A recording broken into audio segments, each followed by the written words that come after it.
48 घंटों में कौमी असेंबली से 54 बिल पास। नामंजूर के नारों में 2 मिनट के वक्फे से बिल मंजूर। ऐवान में इख्तलाफी आवाजें ना सुनी गई, ना काउंट हुई। ऐसे बिल भी पास करवा लिए गए जो एजेंडे पर मौजूद ही नहीं थे। आज ऑफिशियल सीक्रेट एक्ट में तरमीमी बिल की सेनेट से मंजूरी के वक्त हुकूमत को पीपल्स पार्टी के अरकान सेनेट और अपोजिशन की जानिब से शदीद तनकीद का सामना करना पड़ा। सेनेट में सेनेटर रजा रबानी ने ऑफिशियल सीक्रेट बिल पर कड़ी तनकीद करते हुए तमाम बिलों की कॉपीज फाड़ कर फेंक दी और कहा कि यह बिल इतना सादा नहीं कि जितना नजर आ रहा है। मुझे लगता है कि मैं ऐवान में नहीं, राजवाड़े भेज दिया गया हूं। नई रिवायात डाली जा रही। अनफॉर्चुनेटली मुझे ऐसे लग रहा है कि ये सेनेट में नहीं भेजा गया, लेकिन मुझे किसी राजवाड़े में भेज दिया गया, जहां पे मेरी आंखों पे पट्टी हो, मेरे हाथ बंधे में हो और जो मिनिस्टर साहिबान कहें या जो कैबिनेट से पास होके आ जाए वो कहें कि दिन है तो मैं कहूं दिन है, वो कहें रात है तो मैं कहूं रात है। And I think I am now wasting my time over here and I will tear up your bills.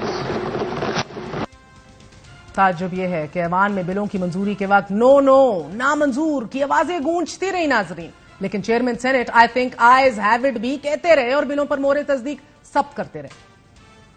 The bill to provide for establishment of Pakistan Sovereign Wealth Fund. Those who are in favor of the motion may say aye.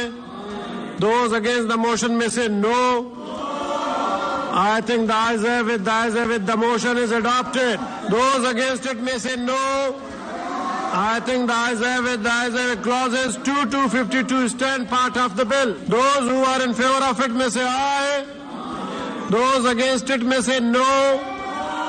I think the ayes have it. Schedule 1 stand part of the bill. Official secret act में तरमीम के bill पर ऐवान बाला में शदीद मुखालिफत के बाद senate की मुतलका कायमा कमेटी को यह भिजवा दिया गया है। 10 दिन में अपनी मुद्दत मुकम्मल करने वाली हुकूमत ने गुज़िश्ता रोज खामोशी से ऑफिशियल सीक्रेट एक्ट बिल को कौमी असेंबली से मंजूर करा लिया कि जिसके तहत खुफिया एजेंसियों को मुकम्मल इख्तियारात देने की कोशिश की गई कि वो किसी भी शहरी को कानून की खिलाफ वर्जी के शुबे में छापा मारकर हिरासत में ले सकेंगी। नाज़रीन, साथ ही आज ही सॉवरेन वेल्थ फंड का तारीखी बिल भी ऐवान ज़ीरी और ऐवान बाला दोनों ऐवानों से बगैर बहस के मंजूर कर लिया गया है। मुल्क के 7 बड़े असासों को सॉवरेन फंड में डाला गया है जिसकी मालियत $8 बिलियन होगी, यानी कि 2.3 खरब रुपए। इस फंड को नए बिल में ऑडिट से इस्तिस्ना दी गई है। ये माहिरीन के मुताबिक एक होल्डिंग कंपनी होगी कि जो पब्लिक कंपनियों के हिस्से की मालिक होगी और रियल एस्टेट की निगहबान होगी। इससे अरब मुमालिक या तो आसानी से कुछ असासे खरीद सकेंगे या गालिबन रियल एस्टेट लीज पर भी ले सकेंगे। लिहाजा एक एसेट मैनेजमेंट कंपनी के जो रिटर्न्स को दुगना करने या ज्यादा से ज्यादा करने की कोशिश करेगी। सवाल यहां ये उठते हैं कि अगर बाबू और फौजी इस फंड का इंतजाम करते हैं तो ये कैसे मुख्तलिफ होगा।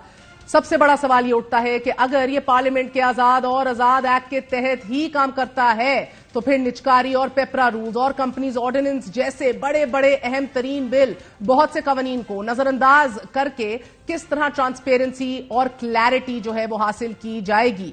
ये बहुत बड़ा इशू है।